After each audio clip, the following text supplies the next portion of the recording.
In 1999, in Siem Reap province, there was a story about a sorcerer who died and later became a long-haired spirit.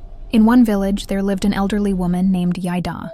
She secretly practiced magic, though the people in the village did not know at first. Over time, rumors began to spread, and more people, young and old, came to her to ask for love spells and other magical help. Yaida had a husband and a child, but for unknown reasons, they eventually left her and never returned. She lived alone for many years until one day she died. Before her death, Yaida often visited the houses in the village, chatting casually with people. But one day she told someone that a person was casting magic on her, trying to harm or even kill her. She said she didn't want to fight back, but the other person had sent a powerful magical creature to attack her. An elderly villager even told her, "If you must strike back, then do it." After that, Yaida disappeared. People said they saw her walking away from the village around 4 a.m, and after that, no one knew where she went. She was gone for a long time, until suddenly she returned. When she came back, she seemed different, stronger, and she no longer spoke to anyone. Eventually, on a Saturday around 4 p.m, Yaida died in front of her altar. She collapsed, lying stiff and motionless, with blood flowing from her ears and eyes. She had no family at all, so the villagers prepared her funeral. They placed her body in her house and covered her altar with a white cloth. That night, the villagers gathered for the funeral vigil, drinking and keeping watch. But as the night grew late, the people became frightened and left, saying they could hear many voices talking upstairs, even though no one was there. They also heard the sound of cowbells, but when they looked, there was nothing. The next day, they brought the body to the cremation site. However, during the ceremony, the fire would not burn. No matter how much they tried, the body would not cremate. A monk finally said, "This corpse belongs to a sorcerer. Go back to her house and bring anything related to her magic, books, charms, or ritual objects, and burn them with the body. Only then will the fire take." The villagers returned to her house and found a bundle of hair, an empty charm bottle, and another strange object wrapped in a red cloth. Something they couldn't tell whether it was ghost fat or blood. They brought these items back and burned them with the body. Only then did the fire ignite, and the cremation finally completed. But from that day on, people in the village whispered that Yaida's spirit still wandered, a towering figure with long black hair, appearing in the dark of night. After the villagers burned those objects together with the body, the cremation finally burned completely, and the ceremony ended according to tradition. Afterward, Yaida's house, the sorcerer's house, stood empty. No one lived there anymore. The houses next to it were still occupied, but the people who lived beside her locked their windows and shutters so they wouldn't have to see inside. About 4 or 5 days later, after 10 p.m, the villagers began to hear the faint sound of Buddhist chanting in Pali, soft, echoing, and eerie.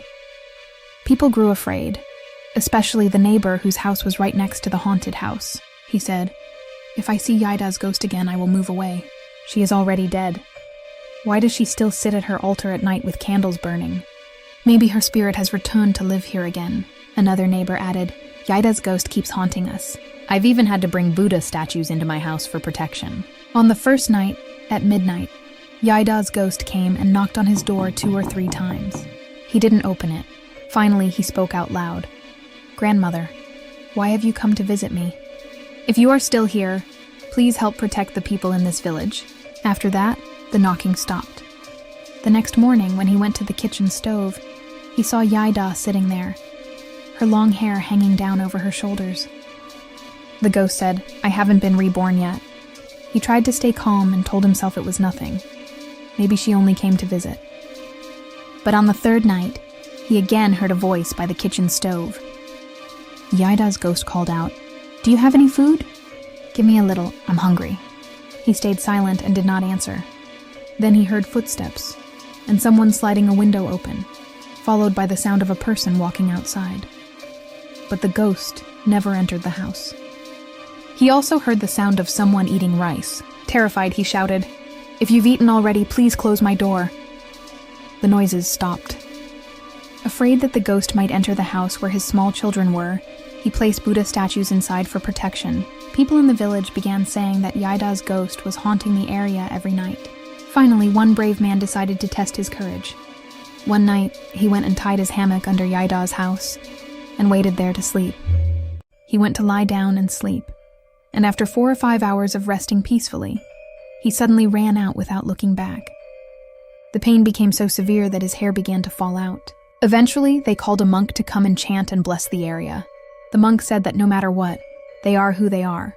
We were the ones who disturbed them. Even if the grandmother's spirit had truly been a powerful sorcerer when she was alive, once she had died, she would not go looking for trouble or harm anyone. It was only because people wanted to see her that she appeared. The monk asked, "Did you really see grandmother's ghost up in the house?" He answered, "Yes." The monk already knew the reason. Luckily, grandmother's ghost did not drag him to his death. The monk then explained that it was not actually a ghost, but a large, wild spirit with long hair. The reason it was allowed to wander and frighten villagers without calling monks earlier was because people believed grandmother's spirit still possessed magical power. If monks chanted against it, the spirit would resist, so they simply let it be, allowing it to transform into a guardian spirit of the village. An uncle who went to sleep beneath grandmother's house said he saw her ghost sitting and chewing betel, but she had no eyeballs, and her hair was thick and wildly spread out. The monk told everyone to stop disturbing it. Let it remain as it is. No one should climb into that house, and if anyone wanted to move or dismantle it, they must first light incense and ask permission. After the monk spoke, the villagers stopped bothering the place. Eventually, the monk saw grandmother's ghost walk down from the house, bare-chested, wearing only her hair flowing down in a great mass, walking toward the end of the village until she disappeared. The monk said she had gone elsewhere, because such wild, long-haired spirits do not stay inside villages. They stay in trees or forests. In villages, people constantly perform religious rituals and worship the Buddha, and spirits like that are weakened by such holiness. From then on, no more villagers were disturbed again.